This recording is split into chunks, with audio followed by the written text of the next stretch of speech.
Nitakwenda kuleta ujumbe ambao wale wanaandika nguvu ya ufahamu. Bwana Yesu asifiwe.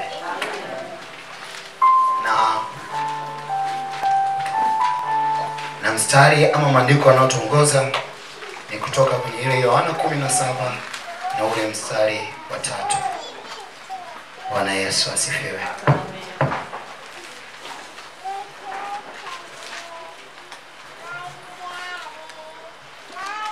Nitasoma. Na uzima wa milele ndio huu, wakujue wewe Mungu wa pekee wa kweli na Yesu Kristo uliyemtuma. Baba, katika jina la Yesu Kristo, mwema na mwaminifu, Mungu mwenye nguvu na uweza, Mfalme wa amani, nitumie sasa, nitumie kama chombo chako Mfalme wa amani. Nena Bwana kupitia kinywa changu.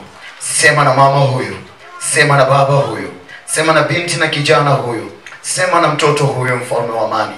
Nena na kundi lako Bwana, nena na kusanyiko lako katika jina la Yesu Kristo. Baba Mungu, ninajikabidhi na kukabidhi kundi hili lote mikononi mwako. Mfalme wa amani, usika wakati huu Bwana, katika jina la Yesu Kristo. Adui asipate chochote cha kujitolea utukufu katika ibada hii sasa. Adui asipate chochote cha kujitolea utukufu wakati huu sasa, katika jina la Yesu Kristo. Baba Mungu, ninakuomba wewe. Amen.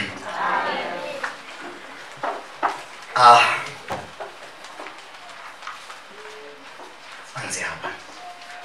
Kijana mmoja ambaye alikuwa ni askari jeshi, ni askari hodari na alitumikia jeshi kwa muda mrefu sana,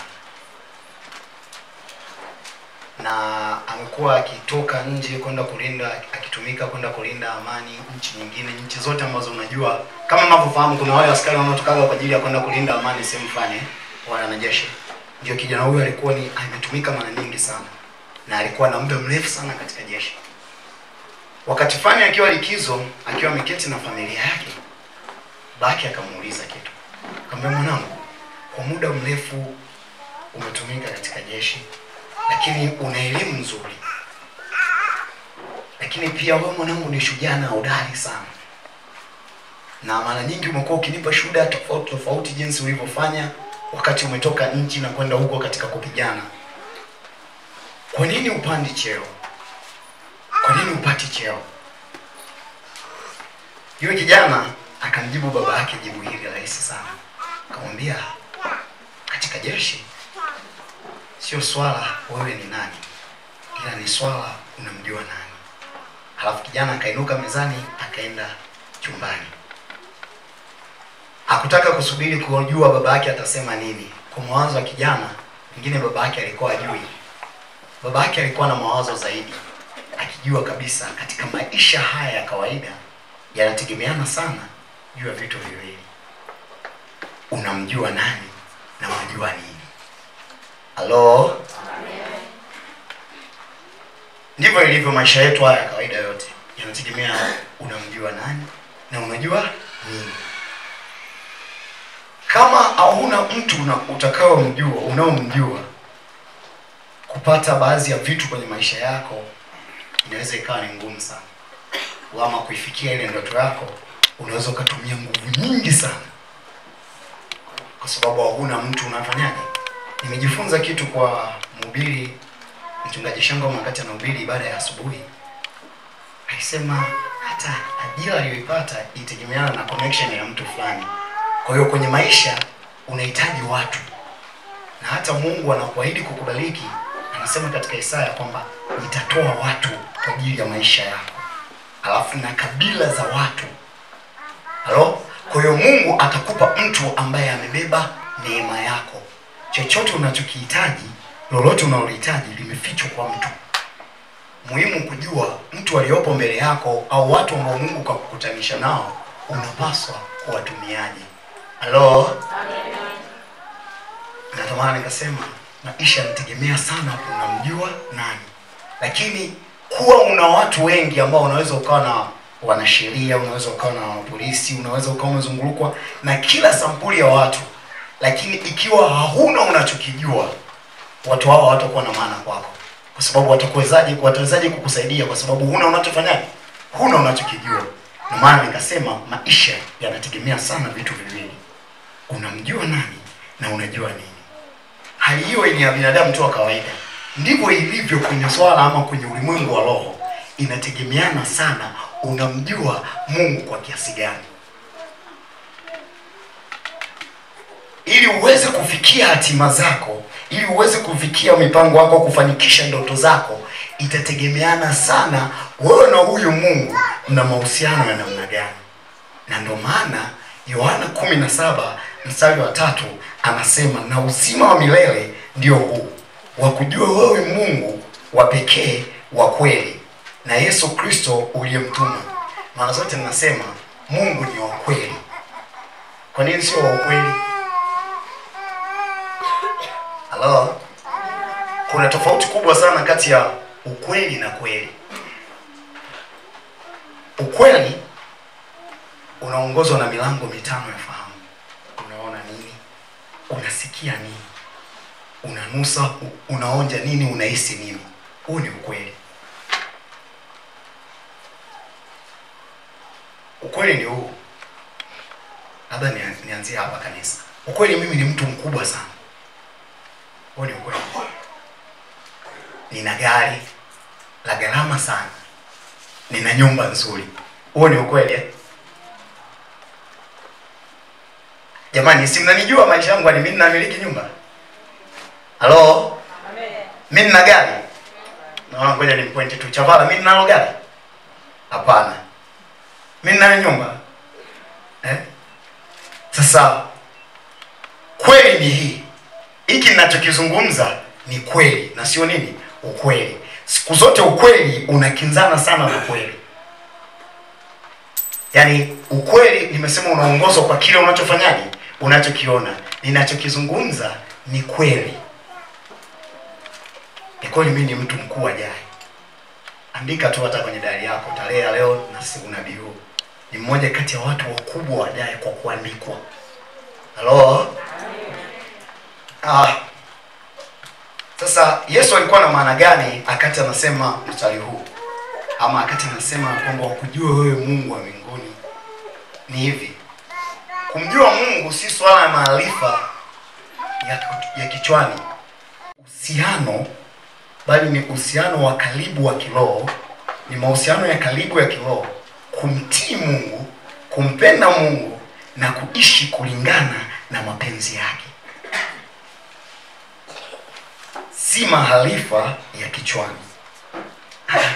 Bali ni nini? Bali ni mahusiano ya karibu ya kiroho, kumpenda Mungu, kumtii Mungu na kuishi kulingana na mapenzi ya Mungu. Bwana Yesu asifiwe. Amen. Yako maeneo makubwa kama 5 hivi. Yako maeneo mengine mengi sana ambayo tunapaswa kumfahamu Mungu, au maeneo ya msingi ya kumfahamu Mungu. Hebu tushirikishane ama tuangalie maeneo hayo. Eneo la kwanza ambalo tunapaswa kumfahamu Mungu, ama eneo ambalo litaweza kutusaidia sisi kuweza kumfanyaje? Kumfahamu Mungu. Fahamu nguvu ya neno la Mungu. Bwana Yesu asifiwe. Amen. Kwa nini tufahamu nguvu ya neno la Mungu? Yohana 1 ule mstari wa kwanza. Ukipata unaweza kunisomea. Nendiko rahisi sana.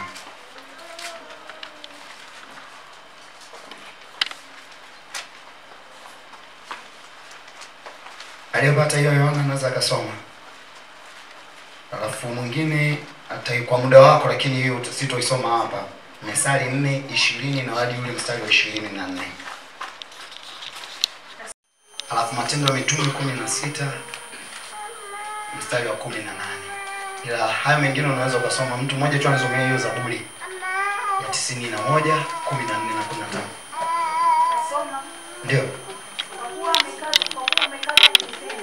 Kwa kuwa umekaza kunipenda, yani kwa nini tufahamu? Nitamuokoa na kumweka palipo juu. Kwa kuwa amenichagua. Soma vizuri. Kwa kuwa amenijua jina langu. Halo? Kwa kuwa umefanyaje? Umenijua jina. Jina la nani? Jina la nani? Anasema atakufanyaje? Rudi kwenye zile hadi juu pale Rebeka samani.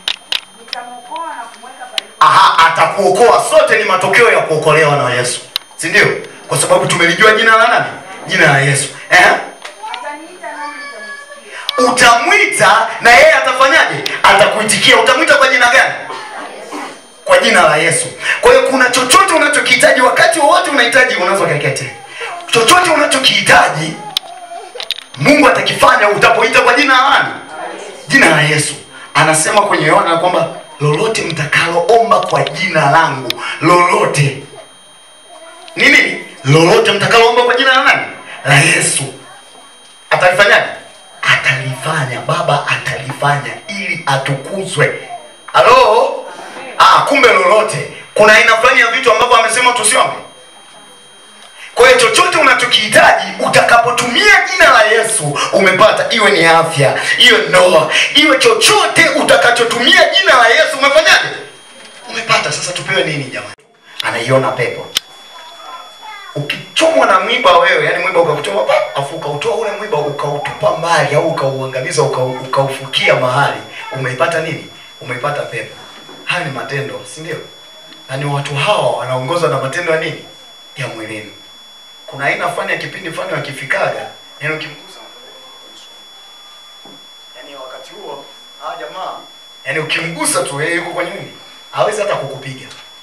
Nakumbuka wakati nikiwa huko, yani ilikuwa ikitokea mtu akinipiga, yani umenipiga ile mchana, naweza nikakuangalia tu. Ila wakishasema wala tukubali wala tukubali, ile saa 1 jioni usije ukanitafuta. Yani nitakutafuta, yani kabla sijaenda hata kule kwenye ibada nitakutafuta, kwa sababu ulinipiga wapi? Mchana niko kwenye somo. Halo? Amen. Ya kilichokuwa kinanizuia ni nini? Ni ule mwezi. Au kuna wakati nikiona kabisa kuna hizi dalili naweza nikaikosa pepo. Maana kuna wakati unakula mafundisho mpaka unaona sasa ngoja nitulie, huu mwezi umetulia. Kwa hiyo nakuweka kwenye kitabu changu, yani nakuandika kabisa. Nilifanyia 1, 2, 3. Nimekuweka list. Yani kwa hiyo yote alionizingua wakati huo, tutasubiri zile siku 30 au 31 ziishe. Baada ya hapo nitafanyaje? Nitakutafuta. Maana uwezo wa kukugusa nilikuwa nao, ila sasa kuna kitu kilikuwa kinanifunga. Umeona? Sasa kwa taratibu hizi kama tu ingekuwa ni mbingu ama Yesu anarudi kwa mfumo huo, jamaa Yesu angekuwa muda mrefu asharudi. Na waga kuna wakati nasema, yani kama sisi tunaomwamini Kristo tuliokoka, tungekuwa na juhudi na bidii kama yule jamaa, wale jamaa. Kwa kweli mapema sana Yesu angekuwa shakuja. Fahamu chanzo cha baraka na nguvu zako. Fahamu chanzo cha baraka na nguvu zako. Sikia, chochote unachokiona kina asili yake. Yaani chochote unachokiona kina mwanzo wake. Kwa hiyo unapaswa kufahamu chanzo cha nguvu zako. Chanzo cha asili cha baraka zako. Halo?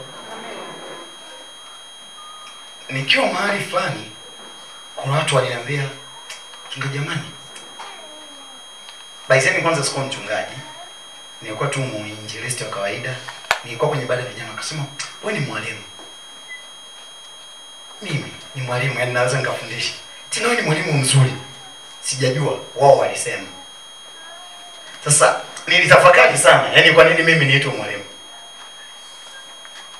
Kimsingi nilikuwa sijawahi hata kufundisha hii Sunday school. Ila hata nilipokuwa ninaulizwa unapenda kufanya nini, nilitamani kufundisha Sunday school. Na sijuagi hata kitabu nilikuwa kinashikwaje. Ila nilitamani kufundisha nini? Sunday school. Yani nilipoambiwa nikamwambia ninapenda kufundisha Sunday school. Yani niliona labda ndio huduma pengine rahisi ambayo naweza nikaifanya. Unajua? Lakini kadiri nilipokuwa nikifundisha, watu wengi walikuwa wakinifuata. Wewe ni mwalimu mzuri. Sasa mimi binafsi sikujua mwanzoni, wakati nikitafakari sana, yani baadaye siku moja nikawa niko na mchungaji kazi. Ananiambia, "Dogo ukisimama unafundisha vizuri." Yani mimi mwenyewe nakukubali. Lakini akasema, "Lakini chochote unachokiona kina asili yake. Unapaswa ufahamu asili yako." Yani asili ya hicho unachokifanya. Baizeni nimekuwa na asili yangu ni mchungaji, baba yangu hapa ni mwalimu na niliokokea hapa. Kwa hiyo asili yangu ilikuwa imetokea wapi? ICC. Kwa lugha nyingine, ile roho iliyokuwa inafundisha mimi nilikuwa naona na operate vizuri, lakini sehemu ya roho yangu ilikuwa inatoka kwa baba yangu. Halo? Kwa hiyo sasa kwa mtu mwingine usiyojua chanzo na asili, unaweza ukaanza kufanyaje? Kukikosea chanzo. Halo? Miaka 10 au pengine 9 iliyopita nikiwa hapa nakumbuka, nilisema hivi, japokuwa nilikuwa naongea hata nisijue nacholopoka, maana niseme tu ni kama nililopoka.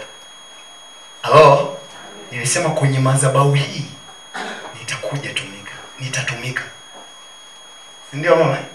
Nilisema kwenye madhabahu hii nitatumika. Ni miaka 10 iliyopita au 9 iliyopita. Yaliyotokea, yani ukifuatilia hiyo kauli tangu imetoka, nikiwa kwenye madhabahu hii na kwenye mazingira gani ilitoka, waliokuwepo wakati ule wanajua, na hatuna haja ya kurudi huko nyuma. Halo? Sasa ile kauli ambayo ilitoka miaka 9 sijui 10 iliyopita, kuna kipindi hapa katikati kilichopita ambacho ungenitafuta kwa hiki kipindi hata usingeweza kunihusu, pengine hata kunisalimia usingeweza kunisalimia. Lakini leo hii ninafanyaje? Halo? Leo hii ninafanyaje? Ninatumika. Lakini ilikuwa ni asili na chanzo wake ilikuwa ni miaka huko mingine, ila leo niko hapa. Hakunaga neno la Mungu au neno linalotoka madhabahuni kuja kwako alafu likaenda bure. Yaani Mungu hajawahi kuliachia neno lake likaenda bure. Halo? Kwa hiyo unapaswa kufahamu chanzo. Nyakati 20:20, mtu mmoja anisomee. Nyakati wa pili ile 20:20.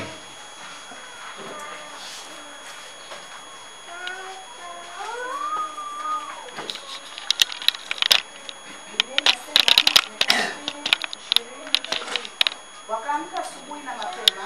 Ndio. Wakaenda nje katika jangwa la Tekoa. Ndio. Nao walipokuwa wakitoka, Yehoshafati akasimama akasema, "Nisikieni enyi Yuda na wenyeji." Anasema wakujua wewe Mungu wa mbinguni. Kwa lugha nyingine, alivyo Yesu Kristo alikuwa anajinasibu na kujiweka wazi kwamba vile nilivyo mimi ndivyo alivyo Baba. Na vile tulivyo sisi ambao tumemwamini Kristo tunapaswa kutembea kama Kristo alivyotembea. Bwana Yesu asifiwe. Amen. Mungu atusaidie sana. Fundisho lingine ambalo tunaipata, kumjua Mungu kutatufanya tuwe na maisha yenye kusudi hapa duniani na matumaini ya uzima wa milele. Kumjua Mungu kutatufanya tuwe na maisha yenye kusudi hapa duniani na matumaini ya uzima wa milele. Nitangulia kusema hapo awali, yoyote ambaye unao, yani wewe hapo ulipo una kusudi, yani Mungu alikutengeneza kwa jambo fulani kwenye ufalme wake.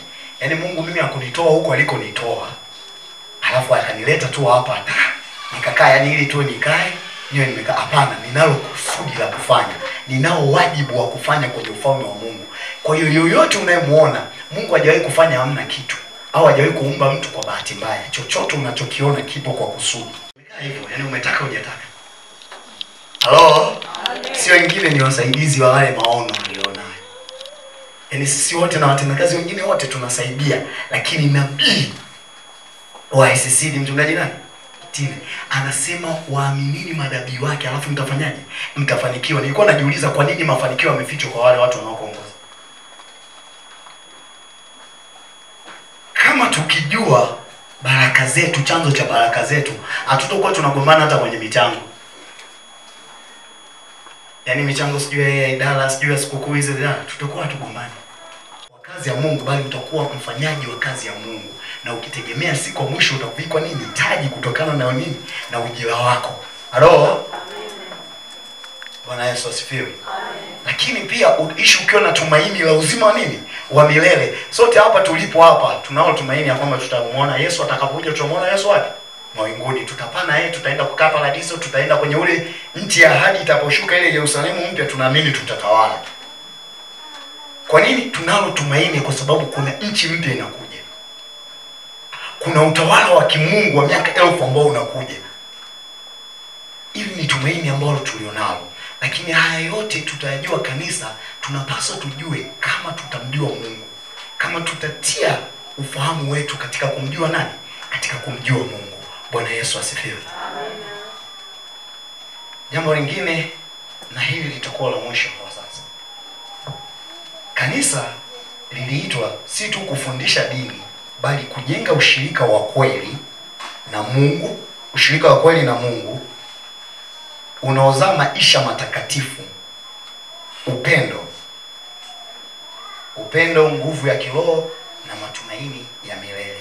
Narejea tena. Kanisa liliitwa si tu kufundisha dini, bali kujenga ushirika wa kweli na Mungu na unaozaa ushirika huo utakaozaa maisha matakatifu, upendo na nguvu za kiroho na matumaini ya milele. Bwana Yesu asifiwe. Tunapozungumza kanisa, sizungumzi jengo au sizungumzi umati wote. Nazungumza na mtu huyu mmoja, yani mimi, wewe, sisi ni kanisa kwanza. Hapa tumekuja kwenye kusanyiko, lakini wewe ni kanisa. Biblia haisemi, Biblia inatuambia amjui nyinyi ni hekalu la nani? Kwa hiyo Roho Mtakatifu anakaa kwa nani? Anakaa kwa mtu mmoja, kila mtu. Kwa hiyo unapaswa kuliishi hili. Simama kwa miguu yako.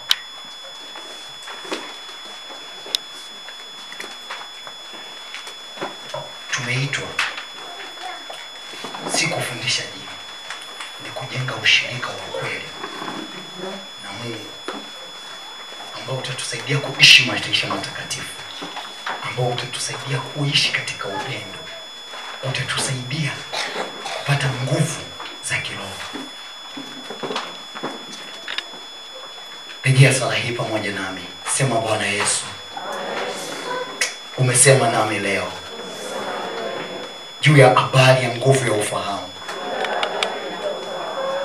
Ninakuja mbele zako Bwana, nisaidie Mungu wa mbinguni kuishi, kukujua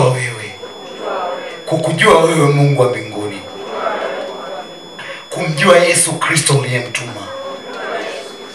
Nijalie kuishi maisha matakatifu, nijalie kuishi maisha ya upendo, nipatie nguvu za kiroho za kuweza kushinda yale yanayonishinda. Nisaidie Bwana, nipatie nguvu za kiroho za kuweza kushinda yale yanayonishinda. Nisaidie nguvu za kiroho za kuweza kuwavuta wengine katika kukujua wewe. Nisaidie Bwana kujua kusudi langu, ili nitakapoishi hapa duniani nikaishi katika kusudi langu, nikayatende mapenzi yako Bwana. Nisaidie Bwana, mchana wa leo achilia nguvu zako ndani yangu, ikanisaidie kutembea pamoja nawe. Ninataka Bwana kutembea na wewe, ninataka Yesu kutembea na wewe. Karibu ndani yangu,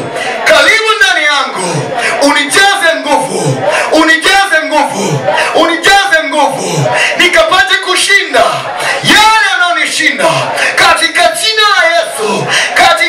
la Yesu. Ninakataa kila mashambulizi, ninakataa kila nguvu inayoachiliwa kuharibu ufahamu wangu, nisikujua Mungu, nisiyatende mapenzi yako, nisijue kusudi langu, nisitembee katika kusudi langu.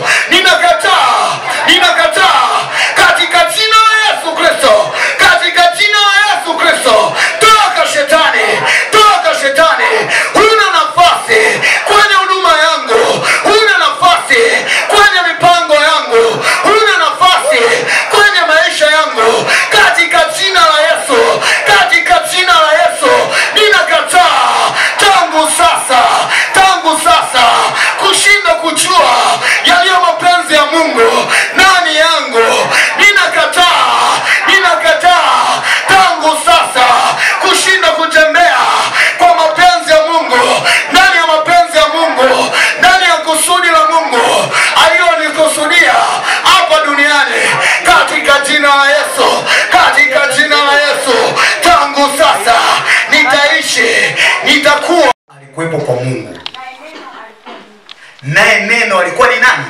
Alikuwa ni Mungu. Kwa hiyo kwa nini tufahamu nguvu ya neno la Mungu? Kwa sababu kulifahamu neno la Mungu unamfahamu Mungu mwenyewe. Yaani kulifahamu neno la Mungu unamfahamu Mungu mwenyewe. Yaani Mungu anajifunua kwenye neno lake. Kwa hiyo tunapaswa kulifahamu neno la Mungu kwa sababu tutakuwa tumemfahamu nani? Mungu. Yohana 8 ule mstari wa 32.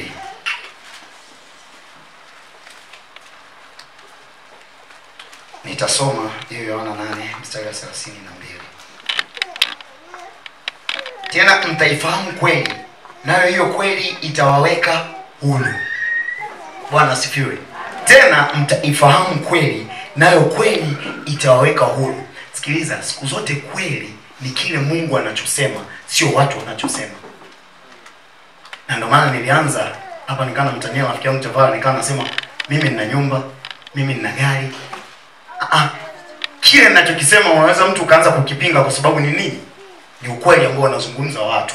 Kwa sababu watu wanazungumza kwa kile wanachokiona, kwa kile wanachokisikia. Lakini kweli inazungumza Mungu anasema nini. Kwa hiyo wewe sio yule ambayo watu wanasema. Wewe ni yule Mungu anayesema. Bwana Yesu asifiwe. Hebu tuangalie jambo lingine la pili. Yafahamu mapenzi ya Mungu. Mathayo 6 ule mstari wa 10. Somaji wangu nisomee. Yafahamu mapenzi ya nani? Mapenzi ya Mungu. Kama hatutoweza kuyajua mapenzi ya Mungu, hatuwezi kumjua Mungu. Nasoma. Ndio. Inasema mapenzi yako yatimizwe. Mapenzi yako yatimizwe. Hapa duniani kama huko mbinguni. Hapa duniani kama wapi? Kama huko mbinguni. Yaani vile ilivyo, vile Mungu anapopenda mbingu ilivyo, yaani kama alivyo Mungu kusudia kule mbinguni, yaani wewe uwe hapa duniani, ndivyo mapenzi hayo ya Mungu yale ya kule mbinguni. Kila mtu Mungu anajua amempanga awe nani. Yaani kila mtu hapa tulipo Mungu anajua amekuweka uwe nani. Ni muhimu kujua upo duniani kufanya nini.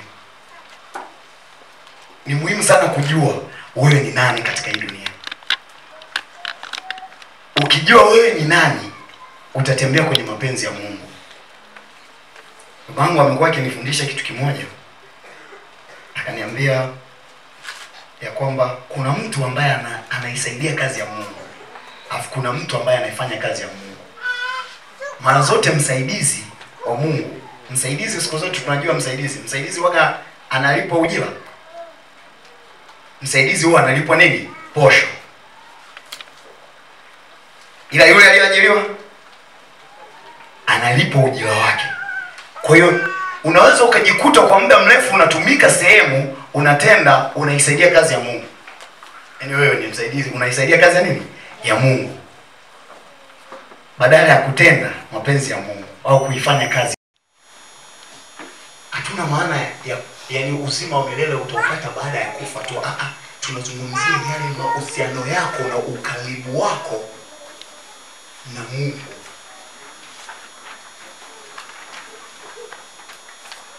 Hello? Amina. Mahali popote ambako Mungu alipo, magonjwa yapo. Mahali popote ambapo Mungu alipo, mahali popote ambapo Mungu alipo, hakuna adui hawezi kukaa. Ameruhusiwa kutujaribu, lakini jaribu aliwezi likafanya likaishi. Kwa unapaswa kujua unao uzima. Tunapozungumzia uzima, tunazungumzia uzima wa afya yako, uzima wa uchumi wako, uzima wa huduma yako, uzima katika kila eneo ambalo unalihitaji. Halo? Umepewa uzima. Hiyo ni faida ya kwanza. Faida ya pili, utapata amani ya kweli. Isaya 26 mstari wa 5. Tutapata nini? Amani ya kweli.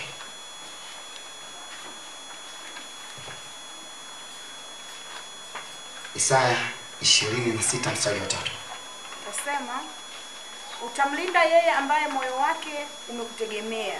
Utamlinda yeye ambaye moyo wake umefanyaje? Umekutegemea. Katika amani kamilifu kwa kuwa anakutumainia. Aha, katika amani kamilifu kwa kuwa anafanyaje? Anakutumainia. Pindi ambapo unamtumainia Mungu, pindi ambapo unaanza kumtumainia Mungu, yani utakapotia moyo wako ufahamu na kuanza kumtumainia Mungu, nini kitatokea? Atakulinda. Atakupa amani kamilifu. Bwana Yesu asifiwe sana. Sababu nyingine, utapata nguvu na ushindi wa kiroho. Danieli 11:32b. Ushindi wako na nguvu zako za kiroho zipo katika kumfahamu Mungu.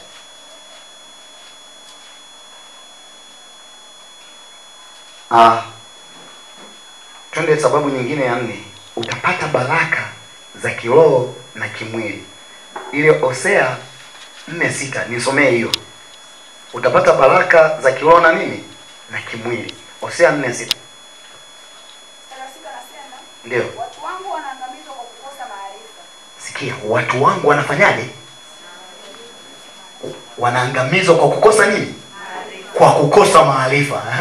Kwa kuwa wewe umeyakataa maarifa. Kwa kuwa wewe umeyakataa. Mimi nami nitakukataa wewe. Mimi nami nitakukataa wewe. Usio kuhani kwangu mimi. Usio kuhani kwangu mimi. Kwa kuwa umeisahau sheria ya Mungu wako. Kwa kuwa umeisahau sheria ya Mungu wako. Mimi nami nitawasahau watoto wako. Mimi nami nitawasahau watoto wako. Halo? Sikia. Kumjua Mungu huleta mwongozo, ulinzi na ufanisi katika maisha yetu. Yaani tunapomjua Mungu, Mungu anakuja anatuongoza. Na sio tu anatupa mwongozo wa namna gani tuenende kwenye maisha yetu. Analeta na ulinzi. Sio ulinzi kwetu sisi na hadi watoto wetu. Yaani hadi kizazi chetu. Bwana Yesu asifiwe. Amen. Na pia anatupa na ufanisi wa namna gani ya kutenda. Kwa sababu tunapomjua Mungu ina maana tutatembea kwenye maelekezo yake na maagizo yake. Bwana Yesu asifiwe. Yaani tunapozungumzia kimwili hapa nazungumzia habari ya afya. Ni mapenzi ya Mungu ufanikiwe, yani kwenye kumiliki. Halo? Yaani Mungu anataka umiliki uchumi mzuri. Mungu anataka ufanikiwe kwenye habari ya afya. Mungu anataka ufanikiwe kwenye habari ya nini? Lakini hivi vyote utaweza kuvifanya ukiwa uko ndani ya nini? Ndani ya kusudi lake. Na si tu ndani ya kusudi lake, haya mafanikio yote utayaona kwa wakati na utaratibu wa Mungu. Sio kwa vile wewe unavyotaka. Niwahi kumwambia mtu mmoja, nikamwambia kama Mungu angenipa ninachokitaka, nisingekuwa hapo. Yaani sio ICC, yaani hata Tanzania nisingekuwa. Yaani kama ningekuwa gani nimepata ninachokitaka. Yaani hata Tanzania nisingekuwa. Kwa nini? Singekuwa. Bwana Yesu asifiwe. Amen. Hebu tuende tukaangalie nyingine ya 3. Eneo lingine la msingi la 3. Fahamu nguvu ya jina la Yesu. Fahamu nguvu ya jina la Yesu. Halo? Amen. Yaani miongoni mwa vitu ambavyo tumepewa ama tumebarikiwa ama tumekirimiwa jina lenye nguvu. Yaani kama kuna kitu unapaswa kujivunia, mwambie mwenzio unalo jina lenye nguvu. Yaani ndani ya jina la Yesu lina uwezo wa kubatilisha aina yoyote ya silaha ambayo itafanyika dhidi yako. Ni hili jina la Yesu. Na kwa nini tunapaswa kulifahamu? Kwa nini tulifahamu jina la Yesu? Sababu iko hapa. Zaburi ya 91:14-15. Galatia 5:22-23.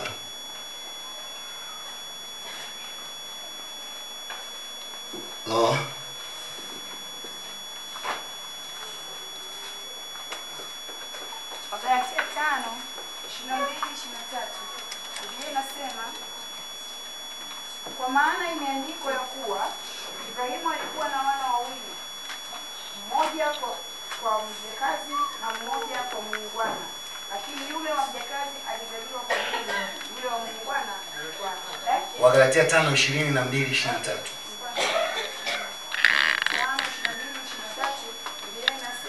Lakini tunda la Roho ni upendo, Ndio. furaha, Ndio. amani, Ndio. uvumilivu, wema, fadhili, uaminifu, upole kiasi. Juu ya mambo kama hayo hakuna sheria. Aha, kumjua Mungu kwa ukaribu kutazaa tabia. Halo, kutazaa tabia takatifu ambazo ndio upendo, amani. Yametajwa hapo. Bwana Yesu asifiwe sana. Kwa hiyo tunapaswa kumjua Mungu kwa sababu ndani ya kumjua Mungu tutapata tunda la Roho. Hiyo ni faida nyingine. Bwana Yesu asifiwe. Hebu tuangalie sasa andiko hili lote. Tumesema kumjua Mungu, tunafundishwa nini kama kanisa? Angalia fundisho ambalo linapatikana.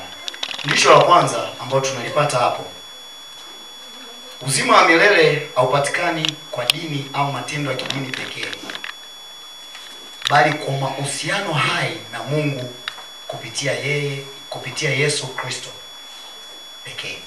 Ndarejea tena, uzima wa milele haupatikani kwa dini au kwa matendo ya kidini pekee, bali kwa mahusiano hai na Mungu kupitia Yesu Kristo.